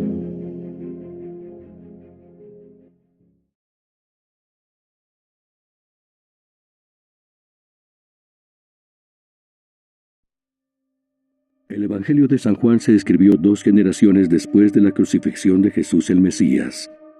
Se desarrolla cuando el Imperio Romano controlaba Jerusalén. Aunque la crucifixión era el método de castigo preferido por los romanos, la ley judía no lo aprobaba. Jesús y sus primeros seguidores eran judíos.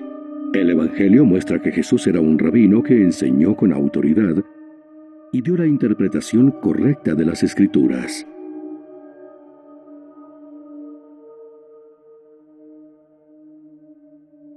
Esta película es una fiel representación de este Evangelio.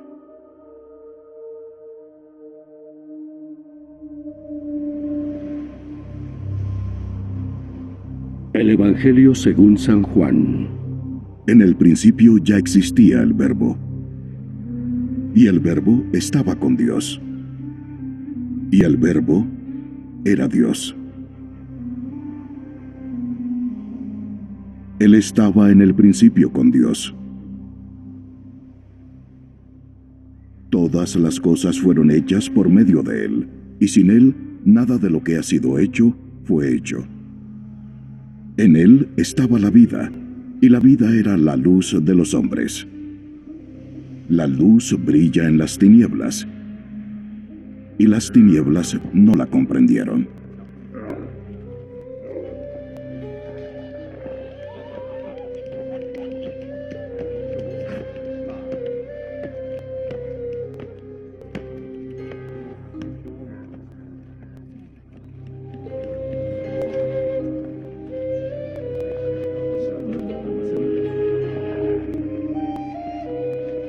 Vino al mundo un hombre enviado por Dios, cuyo nombre era Juan.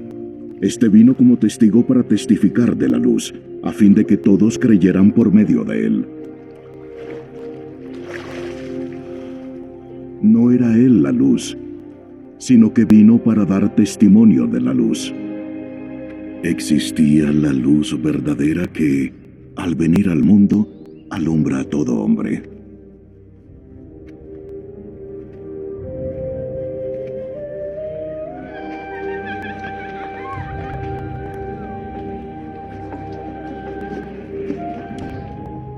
Él estaba en el mundo, y el mundo fue hecho por medio de él, y el mundo no lo conoció.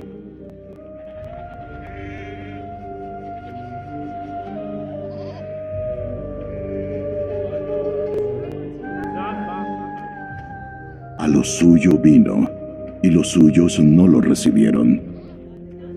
Pero a todos los que lo recibieron, les dio el derecho de llegar a ser hijos de Dios. Es decir, a los que creen en su nombre, que no nacieron de sangre, ni de voluntad de la carne, ni de la voluntad del hombre, sino de Dios.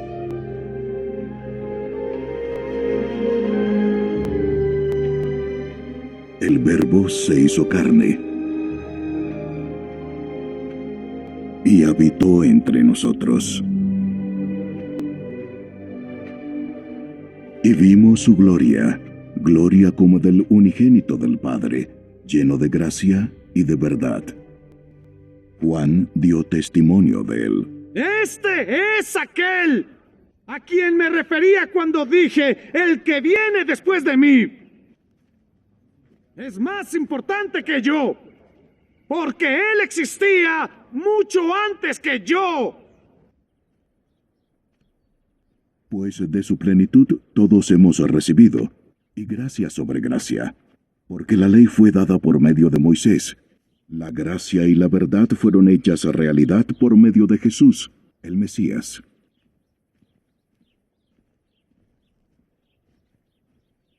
Nadie ha visto jamás a Dios, el unigénito Hijo, quien es idéntico a Dios, que está en el seno del Padre. Él lo ha dado a conocer.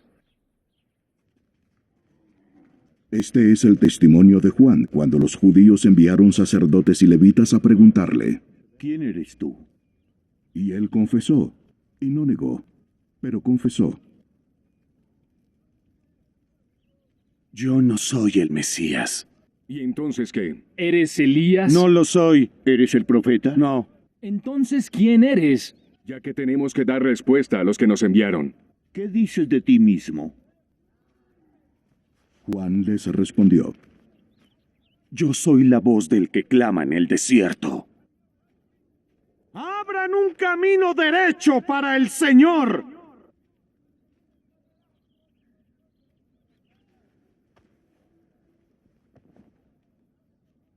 Los que habían sido enviados eran de los fariseos, y le preguntaron: Entonces, ¿por qué bautizas, si no eres el Mesías, ni Elías, ni el profeta?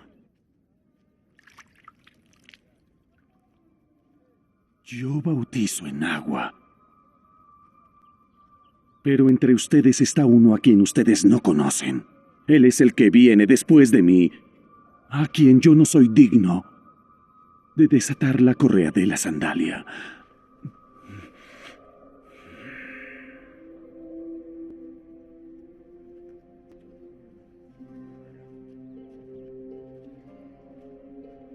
Estas cosas sucedieron en Betania, al otro lado del Jordán, donde Juan estaba bautizando.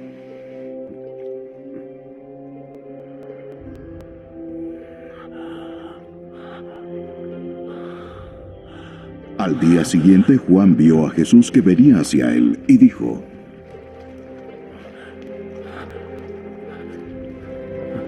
Ahí está, el Cordero de Dios, que quita el pecado del mundo.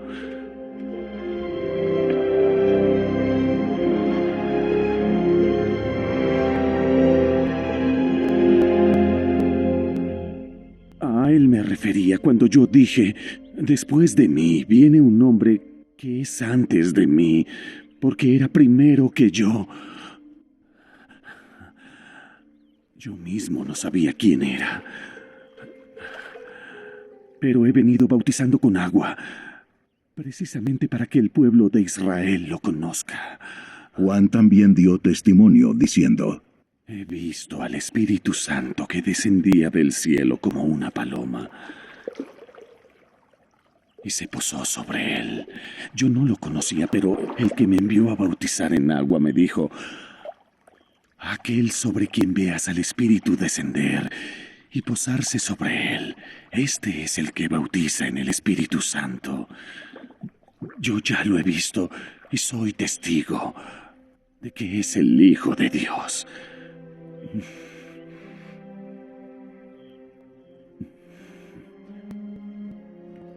Al día siguiente, Juan estaba otra vez allí con 2 de sus discípulos, y vio a Jesús que pasaba, y dijo: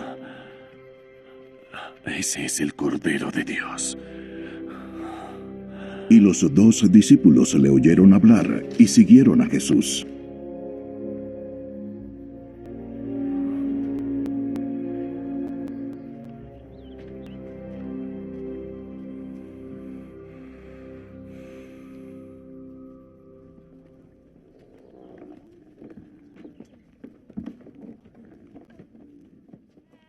Jesús se volvió, y viendo que lo seguían, les dijo: ¿Qué están buscando? ¿Dónde vives? Rabí. Que traducido quiere decir maestro. Vengan y verán. Entonces fueron y vieron dónde se hospedaba, y se quedaron con él aquel día, porque eran como las 4 de la tarde. Uno de ellos era Andrés, hermano de Simón Pedro. Él encontró primero a su hermano Simón y le dijo: Hemos hallado al Mesías. Que traducido quiere decir Cristo. Ven. Ven.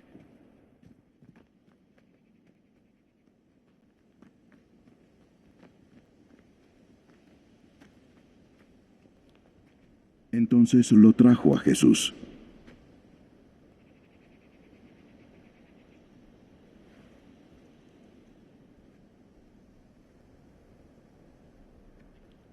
Jesús lo miró.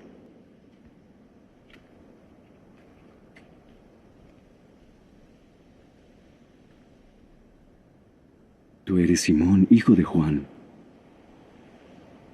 Serás llamado Cefas. ¿Qué quiere decir Pedro? Y significa roca.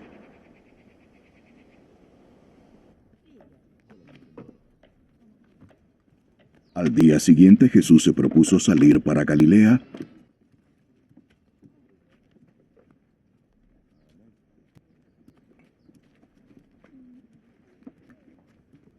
y encontró a Felipe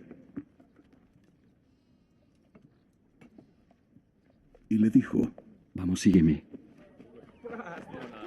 Felipe era de Betsaida, de la ciudad de Andrés y de Pedro.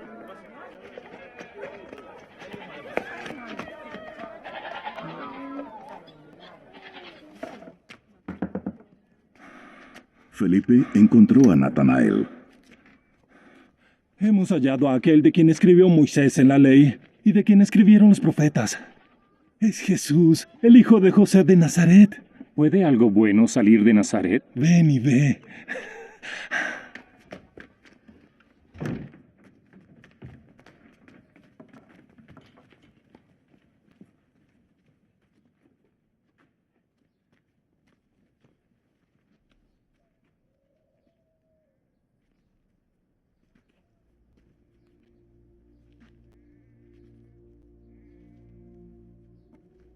Jesús vio venir a Natanael y dijo de él: Ahí tienen a un verdadero israelita.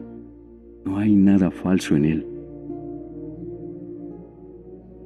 ¿Cómo es que me conoces? Yo te vi debajo de la higuera antes que Felipe te llamara.